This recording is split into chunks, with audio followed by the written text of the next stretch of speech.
الحمد لله نحمده ونستعينه ونستغفره ونؤمن به ونتوكل عليه ونعوذ بالله من شرور أنفسنا ومن سيئات أعمالنا من يهده الله فلا مضل له ومن يضلل فلا هادي له ونشهد أن لا إله إلا الله وحده لا شريك له ونشهد أن سيدنا ومولانا محمدا عبده ورسوله أما بعد فأعوذ بالله من الشيطان الرجيم بسم الله الرحمن الرحيم رجال صدقوا ما عاهدوا الله عليه فمنهم من قضى نحبه ومنهم من ينتظر وما بدلوا تبديلا وقال الله سبحانه وتعالى إلا تنصروه فقد نصره الله إذ أخرجه الذين كفروا ثاني اثنين إذ هما في الغار إذ يقول لصاحبه لا تحزن إن الله معنا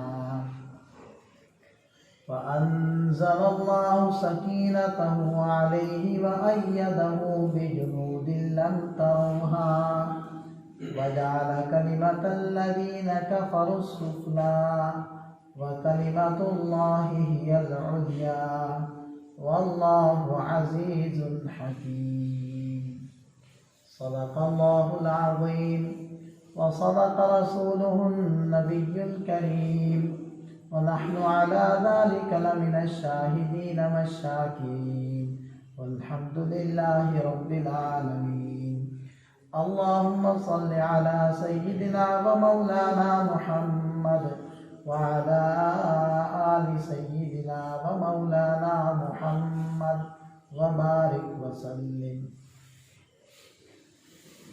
انتہائی قابل احترام سامعین گرامی، ایک اصول ہے کہ اگر کسی بات سے اعتماد ہٹانا ہو، ختم کرنا ہو، یا اس بات کی حیثیت اور ویلیو صفر کرنی ہو، تو اس بات کے نقل کرنے والے، اس بات کو آگے منتقل کرنے والوں کے اوپر جرح و قدح، یعنی ان کی اوپر کیچڑ اچھالنا شروع کر دو، ان کے اندر کیڑے نکالنا شروع کر دو، تو ان کی بتائی ہوئی بات، ان کی نقل کی ہوئی بات خود بخود بے حیثیت اور صفر ہو جائے. یہ ایک ضابطہ ہے. حضرات صحابہ کرام رضوان اللہ علیہم اجمعین دین محمدی علی صاحبہا الف الف تحیہ، اس کے نقل کرنے والے ہیں. قرآن کیا ہے؟ یہ قرآن بتلانے والے ہمیں کون ہیں؟ صحابہ کرام. حضور نبی کریم صلی اللہ علیہ وسلم کے فرامین کیا ہیں؟ اس کو نقل کرنے والے کون ہیں؟ صحابہ. دین کی تشریح کیا ہے؟ دین کا عملی نفاذ کیا ہے؟ ایک ہوتا ہے قول، ایک ہوتا ہے فعل. ایک ہوتا ہے قولی تشریح، جو قرآن نے بتلایا، جو قرآن بن کر نازل ہوا، حضور نبی کریم صلی اللہ علیہ وسلم نے اس کی قولی تشریح بھی کی اور اس کی عملی اور فعلی تشریح بھی کی. دونوں تشریحات کے شاہد عینی گواہ اور روایت کرنے والے کون ہیں؟ حضرات صحابہ کرام. جتنے بھی باطل نظریات رکھنے والے فرق ہیں، ان کے آپس میں نظریاتی اختلاف بھلے جتنا بھی ہو، جو بھی ہو، لیکن ایک نقطے پر سب ہی مجتمع ہیں کہ وہ سب کے سب نشانہ بناتے ہیں تنقید کا، تو کس کو؟ حضرات صحابہ کرام، کیونکہ وہی راوی ہیں، وہی ناقلین ہیں، وہی دین کے شارحین ہیں، وہی رسول اللہ صلی اللہ علیہ وسلم کے پہلے شاگرد ہیں، وہی آپ علیہ السلام کے قولی اور فعلی اور عملی تشریح کے عینی گواہ ہیں۔ اگر کسی مقدمے کے عینی گواہوں کے اوپر ہی آپ نے جرح کر دی اور ان کو ناقابل اعتماد قرار دے دیا تو سارا مقدمہ خارج ہو جائے گا اور کالعدم ہو جائے گا، سارا دعویٰ وہ دھول بن جائے گا، وہ بے حیثیت ہو جائے گا، اس لیے کہ اس کے دعوے کے جو گواہان ہیں ان کے اوپر جرح ہو گئی اور ان کے اوپر تنقید ہو گئی۔ تو آپ دیکھیں گے کہ جتنے بھی فرق باطل ہیں ان کا آپس میں نظریاتی جتنا بھی اختلاف ہو، ایک بات میں وہ مجتمع اور متحد نظر آئیں گے کہ وہ کسی نہ کسی طریقے سے اور کسی نہ کسی عبارات اور الفاظ کے ذریعے سے کسی نہ کسی صحابی کے اوپر وہ جرح کرتے ہوئے اور ان کو برا بھلا کہتے ہوئے اور ان کے اوپر تنقید کرتے ہوئے اور ان کو اعتراضات کا نشانہ بناتے ہوئے نظر آئے، کیونکہ اصل دین نقل کرنے والے یہ ہیں۔ یاد رکھیے گا کہ ہم حضرات صحابہ کرام کی ذات اقدس کے بارے میں تاریخی روایات پر کبھی بھی اعتماد نہیں کریں گے۔ یہ سب باتیں نظریات والے رقیق حملے کریں گے اور سہارا لیں گے تاریخ کا۔ تاریخ کی کوئی بنیاد نہیں، تاریخ کی کوئی اصل نہیں، تاریخ کی کوئی حقیقت نہیں، تاریخ کے کوئی پیر نہیں۔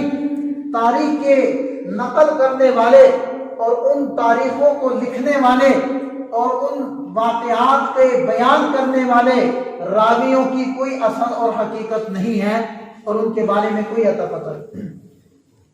کوئی بھی تاریخ سے واقعہ ملتا ہے، ہم اس کو پرکھیں گے، ہم اس کو میچ کریں گے۔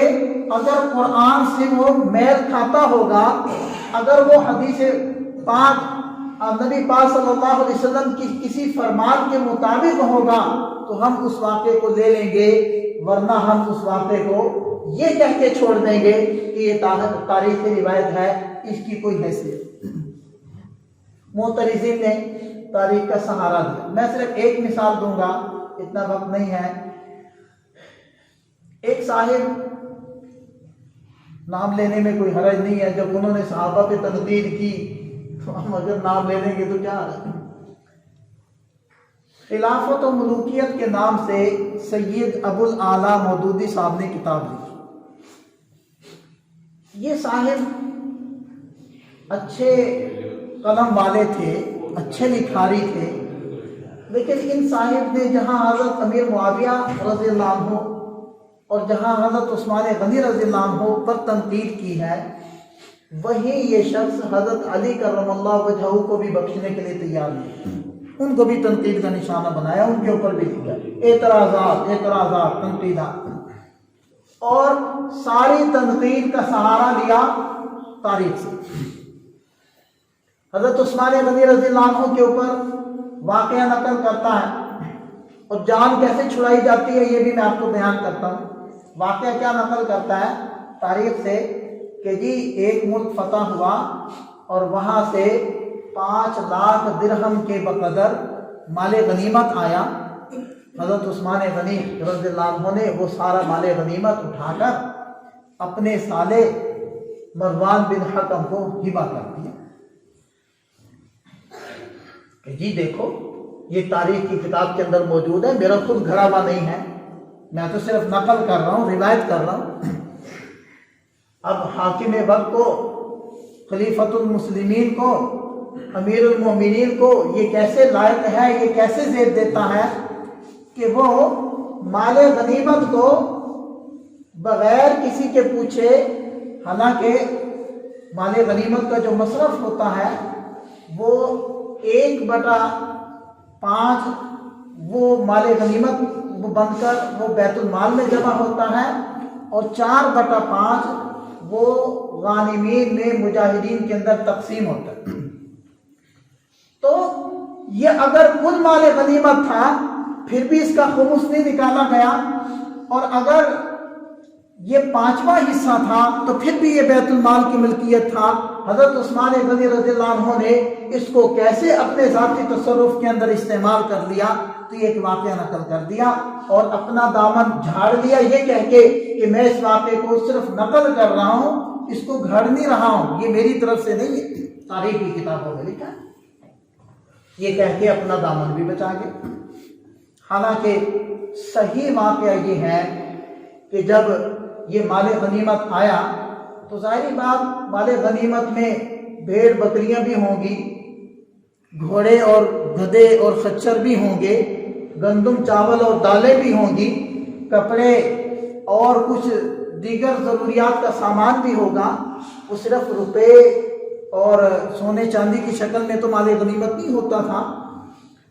تو جب یہ سارا لایا گیا، حضرت عثمان غنی رضی اللہ عنہ نے اپنی شورا کی اجازت سے، ارباب شورا کی اجازت سے وہ 5 لاکھ درہم اپنی جیب سے مال غنیمت میں جمع کیے۔ جب مال غنیمت میں جمع کر دیے تو اس سارے خام مال کے مالک کون بن گئے؟ حضرت عثمان غنی بن گئے۔ تو جب وہ مالک بن گئے تو اپنی مرضی سے اب وہ جہاں مرضی صرف کریں۔ اس کے بعد انہوں نے مروان بن حکم کو وہ سارا مال غنیمت ہبہ کر دیا۔ اب وہ مال غنیمت تو رہا ہی نہیں، وہ تو ان کا ذاتی مال بن گیا، اور شورا کی اجازت سے انہوں نے اسی قیمت میں خریدا جو اس کی قیمت اور مارکیٹ ریٹ تھا۔ تو یہ ایک میں نے ایک مثال دی ہے جو خلافت و ملوکیت کے اندر، جو ملوکیت و خلافت کے اندر مودودی صاحب نقل کرتے ہیں اور حضرت عثمان غنی رضی اللہ عنہ کے اوپر کیچڑ اچھالنے کی کوشش کرتے ہیں۔ آپ دیکھیں گے جتنے بھی صحابہ پر تنقید کرنے والے ہیں، جتنے بھی جارحین ہیں، وہ ہمیشہ جرح کے لیے تاریخ کا سہارا لیں گے، ان غیر مستند واقعات کا سہارا لیں گے جن کی کوئی سند، کوئی دلیل اور جن واقعات کو نقل کرنے والے، بیان کرنے والے کا کوئی عطا پتہ نہیں ہے، وہ ان کا سہارا لے کر حضرات صحابہ کرام کے اوپر تنقید کا نشتر چلائیں، صرف اس لیے کہ پہلے شاگرد براہ راست نبی پاک صلی اللہ علیہ وسلم کی قول و فعل کے عینی شاہدین یہ صحابہ ہیں۔ اگر ان کے اوپر تنقید ہو گئی، یہ غیر مستند ہو گئے، تو پھر میرے محترم دوستو قرآن بھی غیر مستند ہو جائے گا، احادیث بھی غیر مستند ہو جائیں گی، سارا سرمایہ ہی غیر معتبر ہو جائے گا۔ تو پھر یہ اسلام سے وہ بدلہ لے لیا جائے گا، وہ آگ ان کی ٹھنڈی ہو جائے گی جو اپنے سینوں کے اندر وہ جلا کر بیٹھے ہیں۔ اس لیے ہم نے کبھی بھی صحابہ کرام کا تعارف تاریخ سے نہیں کروا، وہی تاریخ کی روایت لے کر، تاریخ کی کتاب اٹھا کر صحابہ کو تنقید کا نشانہ بنائے، ہم نے اس کے اوپر کام نہیں دھر دیں۔ ہم صحابہ کو کہاں سے لیں گے؟ قرآن سے لیں گے۔ قرآن اللہ کی سچی کتاب، اللہ کا کلام جو اللہ نے اپنے حبیب پر نازل فرمایا، ہم قرآن سے پوچھیں گے کہ صحابہ کرام کے بارے میں بتا کہ وہ کون تھے، تو قرآن کہتا ہے آمنو کما آمن الناس، یہ وہ لوگ تھے کہ جن کا ایمان پوری امت کے افراد کے لیے معیار ہے، اور فرمایا قرآن نے کہ ایمان لاؤ ایسا جیسے صحابہ کرام کی جماعت ایمان لائی، ایسا ایمان لاؤ گے تو اللہ کریم کے نزدیک معتبر ہے، اگر ایسا ایمان نہیں لاؤ گے تو اللہ کریم کے نزدیک تمہارا ایمان قابل اعتماد نہیں۔ رجال صدقوا ما عاهدوا الله علیہ، قرآن کہتا ہے یہ صحابہ کرام کی جماعت وہ جماعت ہے جنہوں نے رب سے کیا ہوا وعدہ پورا کر لیا۔ فمنهم من قضى نحبه، بعض تو وہ ہیں جنہوں نے اپنی جان عزیز کا نذرانہ رب کے سامنے پیش کر دیا۔ ومنهم من ينتظر، بعض بے چین بیٹھے ہیں، منتظر بیٹھے ہیں، اپنی جان کا نذرانہ اللہ کے دین پر حضور نبی کریم صلی اللہ علیہ وسلم کی عزت و حرمت پر آپ علیہ السلام کے لائے ہوئے دین کے اوپر قربان کرنے کے لیے بے چین بیٹھے ہیں. وَمِنْهُمْ مَن يَنْتَظِرُ وَمَا بَدَّلُوا تَبْدِيلًا. اور ان کے عزم و استقلال کے اندر ایک ذرہ برابر بھی فرق پیدا نہیں ہوتا. یہ ہے صحابہ. اولئک کتب فی قلوبہم الایمان وأیدہم بروح منہ. یہ وہ لوگ ہیں جن کے دلوں میں رب نے ایمان کو لکھ دیا. رب کا لکھا ہوا کون مٹائے؟ جس کے دل میں رب ایمان لکھ دے اس کے دل سے کبھی ایمان نکل سکتا ہے؟ کبھی وہ ایمان کی نعمت سے خالی ہو سکتا ہے؟ کبھی وہ ایمان سے محروم ہو سکتا ہے؟ اور رب کو کیا معلوم نہیں تھا؟ معترضین کہتے ہیں نعوذ باللہ نقل کفر کفر نہ باشد، یعنی جو کچھ لکھا گیا وہ تو کفر ہے، جو ہم نقل کرتے ہیں وہ تو کفر نہیں ہے نا، ہمارا بتلانا تو کفر نہیں. یہ جملے کا مطلب ہے کہ لکھنے والے لکھتے ہیں کہ نعوذ باللہ آپ صلی اللہ علیہ وسلم کے بعد سوائے چند کے سارے صحابہ مرتد ہو گئے تھے جن کے دلوں میں رب نے ایمان لکھا، جن کے دلوں میں رب نے ایمان کو جما دیا، راسخ کر دیا، مضبوط کر دیا. ان کے بارے میں عقیدہ یہ لکھا گیا، ان کے بارے میں عقیدہ یہ پھیلایا گیا.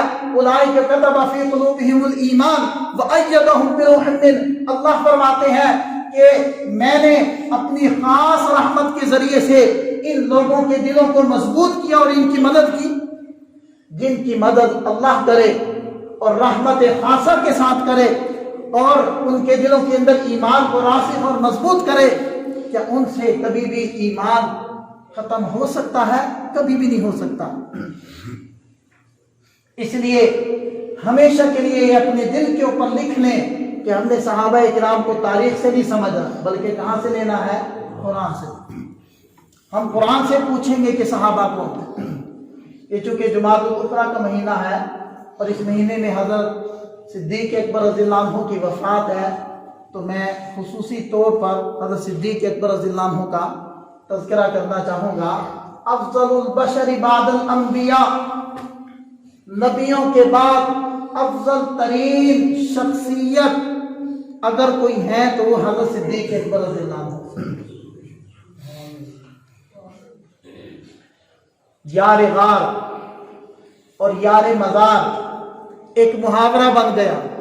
جو کسی سے سچی محبت کرتا ہے اس سے کبھی بھی جدا نہیں ہوتا تو کہہ دیا جاتا ہے کہ یار یہ تو یار غار ہے. ان کی رفاقت، ان کی اللہ کے نبی کے ساتھ مصاحبت، اللہ کے نبی کے ساتھ معیت اللہ کو اس طریقے سے پسند آئی، اللہ کو ان کی ادا اس طرح پسند آئی کہ اللہ نے ان کی رفاقت و معیت کو انسانیت کے لیے محاورہ بنا دیا.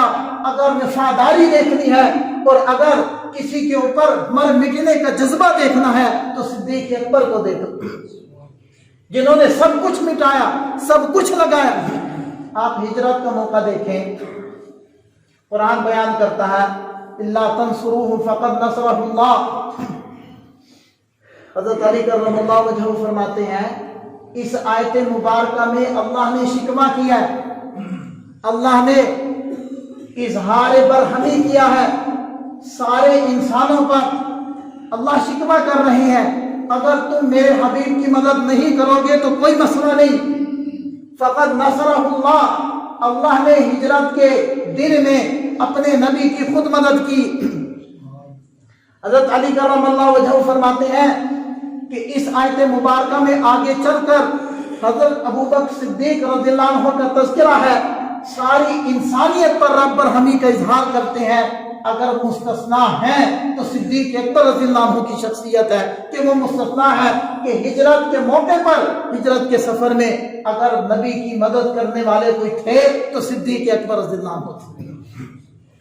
حضرت صدیق حضور نبی کریم صلی اللہ علیہ وسلم کو جب اجازت ملی ہجرت کی تو سب سے پہلے کہاں تشریف لائے؟ ان کے ہاں تشریف لائے صدیق اکبر رضی اللہ عنہ. اور صدیق اکبر رضی اللہ عنہ نے 2 اونٹنیاں پہلے سے خرید کر اپنے گھر میں رکھی ہوئی تھی۔ اس کا مطلب ہے کہ صدیق اکبر رضی اللہ عنہ کو اندازہ تھا کہ جب میرے حبیب کو اجازت ملنی ہے تو میرے حبیب نے میرے بغیر ہجرت کے سفر پہ نہیں جانا۔ اور اللہ کے نبی صلی اللہ علیہ وسلم اپنی چاہت سے بھی کبھی کوئی کام کرتے تھے۔ ان هو الا وحی یوحی، ہجرت کا سفر ہے تو سفر ویسے ہی ایک ایسا عمل ہوتا ہے، ایک زندگی کا ایسا حصہ ہوتا ہے کہ جس کو شروع کرنے سے پہلے بندہ کوشش کرتا ہے کہ جو اپنا سب سے پیارا دوست ہے میں اس کو اپنے ساتھ لے کے جاؤں، اور سفر بھی پر خطر۔ کتنی تلواریں لے کر نوجوان کھڑے تھے؟ 100۔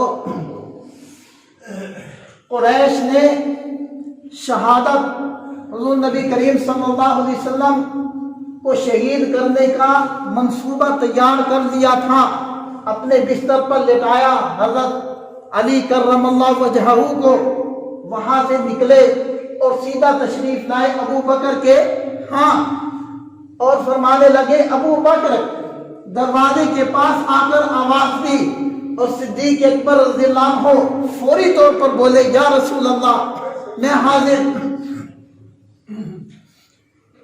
میں ایک بات کرنا چاہوں گا کہ جیسے کہ میں نے پہلے عرض کیا کہ ضابطہ یہ ہے کہ کسی چیز کی، کسی بات کی حیثیت کو کالعدم کرنا ہو تو اس کو نقل کرنے والوں کے اوپر جرا کر دو، کسی کیس کو ختم کرنا ہو تو اس کے گواہوں کے اوپر جرا کر دو، کیس کالعدم ہو جائے گا۔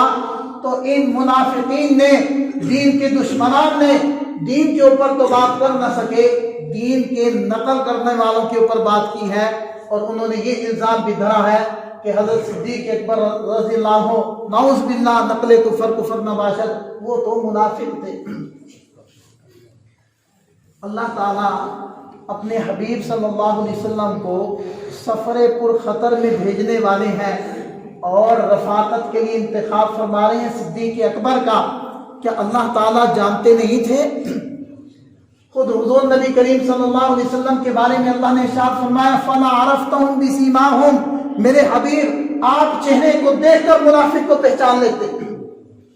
وَلَا تَعْرِفَنَّهُ فِي لَحْنِ الْقَوْلِ، اللہ فرما رہے ہیں میرے حبیب آپ بات کو سن کر اس کے لہجے سے پہچان جاتے ہیں کہ یہ منافق۔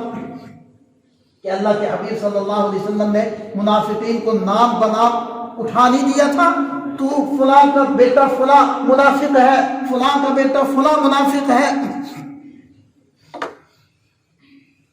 اور اللہ کے حبیب صلی اللہ علیہ وسلم حضرت صدیق اکبر رضی اللہ عنہ کے پاس تشریف لے جا رہے ہیں، اور ان کو اپنی رفاقت کا، اور ان کو اپنی مائیت کا، ان کو اپنی مصاحبت کا، ان کو اپنے ساتھ لے جانے کا شرف بخش رہے ہیں۔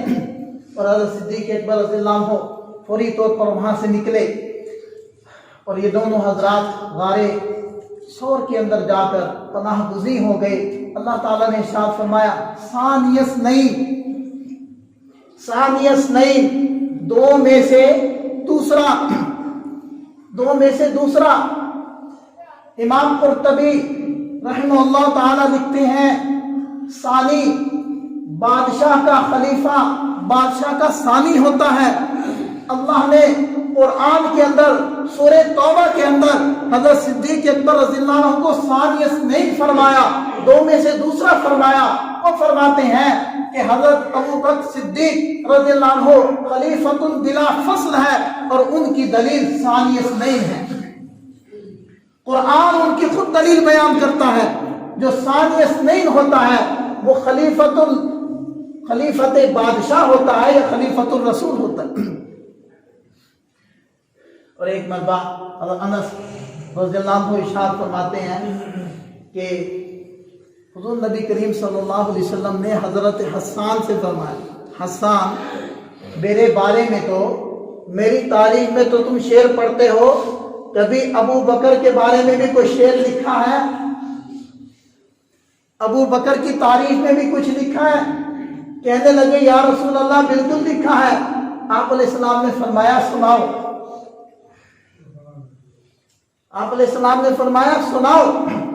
آپ محبت اور تعلق کی انتہا دیکھیں کہ حضرت حسان رضی اللہ عنہ حضرت ابو بکر صدیق رضی اللہ عنہ کی شان اور منقبت میں اشعار پڑھتے ہیں اور اس کے اندر ثانی اثنین کے الفاظ کو استعمال کرتے ہیں، اور حضور نبی کریم صلی اللہ علیہ وسلم اس تعریف کو سن کر خوش ہوتے ہیں۔ اور پھر فرمایا ثانی اثنین اذ ہما فی الغار، جب یہ دونوں غار میں تھے، اذ یقول لصاحبہ، جب رسول نے، نبی نے اپنے صاحب سے کہا،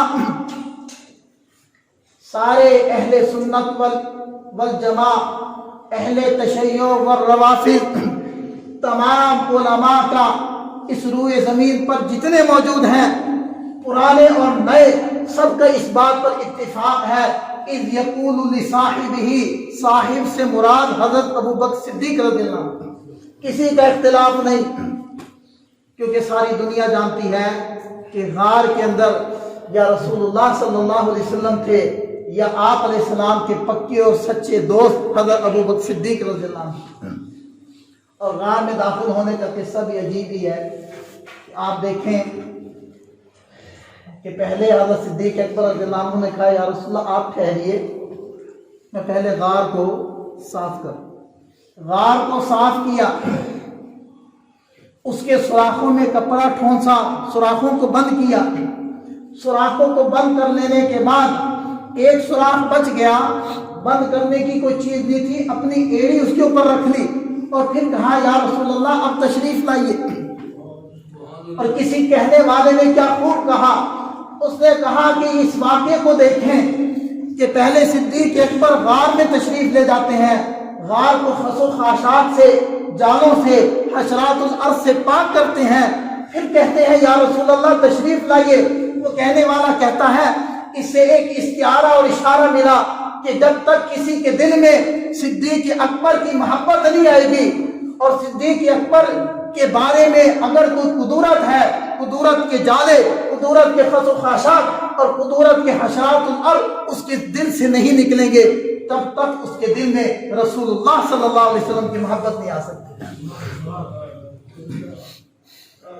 اور دیکھیں ایسی محبت اور ایسی جان نثاری کی مثال انسانیت کی تاریخ پیش کرنے سے عاجز ہے کہ ایڑی رکھی ہوئی ہے سوراخ پر، سوراخ میں سے سانپ نکلتا ہے اور وہ ایڑی پر ڈنک مارتا ہے۔ اگر ہم میں سے کسی کو پتہ چل جائے یہاں سانپ ہے تو 1 منٹ سے پہلے مسجد خالی، کسی بس میں پتہ چل جائے کہ یہاں سانپ ہے، منٹ سے پہلے بس خالی۔ اگر گھر میں پتہ چل جائے کہ سانپ ہے تو سب گھر سے باہر بھاگ جائیں گے، اور بھاگتے ہوئے بدحواسی کا عالم یہ ہوگا کہ کسی کی ہوش نہیں۔ آپ محبت کی انتہا دیکھیں، محبت کی مثال دیکھیں۔ صدیق اکبر پاؤں رکھ کر بیٹھے ہیں، سانپ ڈس رہا ہے، ایک دفعہ ڈستا ہے، دوسری دفعہ ڈستا ہے، تیسری دفعہ ڈستا ہے، وہ ڈستا جا رہا ہے، صدیق اکبر رضی اللہ عنہ پاؤں نہیں ہلا رہے، اور آپ صلی اللہ علیہ وسلم حضرت صدیق اکبر کی لان کے اوپر سر مبارک رکھ کر آرام فرما رہے ہیں، یہ حرکت نہیں کر رہے کہ کہیں میری حرکت سے رسول اللہ میرے محبوب کی نیند ڈسٹرب نہ ہو جائے، آپ علیہ السلام کی آنکھ نہ کھل جائے، آپ علیہ السلام کو تکلیف نہ پہنچے، حتیٰ کہ اس درد کی شدت سے آنکھ سے آنسو نکلا اور نبوت کے چہرے کے اوپر گرا۔ حضور نے آنکھ کھلی، فرمایا ابو بکر کیا ہوا؟ یا رسول اللہ سانپ ڈس رہا ہے، اس کی زہر سے تکلیف کی شدت سے آنسو نکلا، آپ علیہ السلام نے لعاب مبارک لگایا اور وہ زہر کا اثر ختم ہو۔ آپ مجھے یہ بتائیں، 3 دن اور 3 راتیں غار ثور کے اندر گزاری، اس حالت میں کہ رسول اللہ صلی اللہ علیہ وسلم آرام فرماتے ہیں، گود صدیق اکبر کی ہوتی ہے، سر مبارک رسول اللہ صلی اللہ علیہ وسلم کو ہوتا ہے۔ جس چہرے نبوت کو ایک نظر دیکھ کر انسان صحابی بنتا ہے، صاحب ایمان صحابی بنتا ہے۔ صحابی کون ہوتا ہے؟ جو ایمان کی حالت میں نبی کو دیکھے صحابی ہوتا ہے، اور جس کو اللہ کے نبی ایمان کی حالت میں دیکھ لیں وہ صحابی ہوتا ہے۔ ایک نظر کوئی اللہ کے نبی کے چہرے کو ایمان کے ساتھ دیکھ لے تو ساری بعد والی انسانیت مل کر نمازیں پڑھے، تہجدیں پڑھے، قرآن پڑھے، جہاد کریں، اس صحابی کی صحابیت کو نہیں پہنچ سکتے۔ حضرت صدیق اکبر رضی اللہ عنہ کے مرتبے کو آپ کیسے سمجھیں گے کہ 3 راتیں حضرت صدیق اکبر نبوت والے چہرے کی زیارت کرتے رہے ہیں اور درجات کو پاتے رہے ہیں۔ حضرت عمر فاروق رضی اللہ عنہ کہا کرتے تھے، ابو بکر ساری زندگی کی نمازیں لے لو، وہ غار والی راتوں کا اجر و ثواب مجھے دے دو۔ تو اللہ کے نبی صلی اللہ علیہ وسلم یقول لصاحبہ، جب اللہ کے نبی فرما رہے تھے اپنے صاحب سے، یہ صاحب کون تھے؟ یہ صاحب پوری امت کا اجماع اور اتفاق ہے کہ وہ صاحب ابو بکر صدیق تھے، تو یوں کہنا ٹھیک ہوگا کہ صدیق اکبر رضی اللہ عنہ کی صحابیت قرآن سے ثابت ہے، اور جو قرآن کا انکار کر دے وہ کافر ہے۔ اذ یقول لصاحبہ، جب وہ اپنے صاحب سے کہہ رہے تھے لا تحزن، کیا معنی ہے لا تحزن کا؟ غم نہ کر۔ کس چیز کا غم تھا؟ حضرت صدیق اکبر رضی اللہ عنہ جب انہوں نے دیکھا کہ مشرکین پہنچ گئے، ان کی باتوں کی آواز کان میں آنے لگی اور ان کے پاؤں حضرت صدیق اکبر کو نظر آنے لگے، پریشان ہو کر کہنے لگے یا رسول اللہ، کافر پہنچ گئے، اگر میں کام آ جاؤں، میں قتل ہو جاؤں تو یا رسول اللہ ایک بندے کا قتل ہونا ہے، یا رسول اللہ اگر آپ کو کوئی تکلیف پہنچ گئی، آپ پر کوئی آنچ آ گئی تو پوری امت گمراہ ہو جائے گی، پوری امت مر جائے گی۔ غم اپنا نہیں تھا، غم رسول اللہ صلی اللہ علیہ وسلم، اس لیے کہ اپنے غم کو عربی میں غم نہیں خوف کہتے ہیں، اپنے غم کو غم نہیں بلکہ عربی میں کیا کہتے ہیں؟ خوف۔ جب حضرت موسیٰ علیہ السلام طور پر تشریف لے گئے اور اللہ تعالیٰ نے نبوت عطا فرمائی، اللہ تعالیٰ نے کیا ارشاد فرمایا تھا کہ اپنے ہاتھ میں سے عصا پھینکو، تو حضرت موسیٰ علیہ السلام نے عصا پھینکا اور وہ بن گیا اژدہا۔ تو اللہ تعالیٰ نے کیا ارشاد فرمایا؟ حضرت موسیٰ علیہ السلام جب منہ پھیر کر بھاگے ہیں تو اللہ تعالیٰ نے کیا ارشاد فرمایا؟ کیا فرمایا؟ لا تحزن فرمایا یا لا تخف فرمایا؟ لا تخف فرمایا، اے موسیٰ خوف کرنے کی، گھبرانے کی ضرورت نہیں ہے۔ جو اپنے اوپر ڈرے، اپنی جان پر ڈرے، اس کو عربی میں خوف سے تعبیر کرتے ہیں۔ جب حضرت موسیٰ علیہ السلام نے مکہ مارا تھا قبطی کو اور وہ فارغ ہو گیا تھا، حضرت موسیٰ علیہ السلام گھبرا گئے اور مصر سے نکلے مدین کی طرف، تو فخرج منها خائفا يترقب، اللہ تعالیٰ نے اس کیفیت کو بیان کیا کہ حضرت موسیٰ علیہ السلام مصر سے نکلے خائفاً، خوف کی حالت میں، ڈر کی حالت میں۔ اپنے اوپر اگر خوف کیا جائے تو اس کو خوف کہتے ہیں۔ اور جب حضرت ابراہیم، حضرت یعقوب علیہ السلام حضرت یوسف علیہ السلام کے غم میں رو رہے تھے اور ان کے بیٹوں نے، حضرت یعقوب علیہ السلام کے بیٹوں نے حضرت یوسف علیہ السلام کے بھائیوں نے کہا کہ ابا جان، آپ خام خواہی یوسف کی غم میں گھلے جا رہے ہیں، اگر آپ یوں ہی روتے رہے تو آپ وفات پا جائیں گے، آپ ہلاک ہو جائیں گے۔ تو اس کے جواب میں حضرت یعقوب علیہ السلام نے کیا کہا تھا؟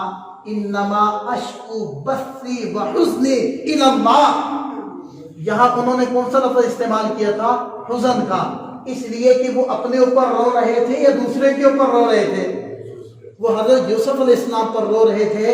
ان 3 مثالوں سے یہ بات واضح ہو گئی کہ اپنے اوپر جب ڈرا جاتا ہے تو قرآن اس کو خوف سے تعبیر کرتا ہے، جب دوسرے کے اوپر رنج کیا جاتا ہے، اظہار افسوس کیا جاتا ہے، قرآن اس کو حزن سے تعبیر کرتا ہے۔ تو یہاں دیکھیں قرآن نے کیا لفظ استعمال کیا؟ قرآن نے کہا اذ یقول لصاحبہ لا تحزن، جب اپنے صاحب سے کہنے لگے اللہ کے رسول، اے میرے دوست، لا تحزن، غم نہ کر، لا تحزن، غم نہ کر۔ اصل میں صدیق اکبر رضی اللہ عنہ کو اپنا خوف نہیں تھا، رسول اللہ صلی اللہ علیہ وسلم کا غم تھا۔ اور پھر کیا فرمایا؟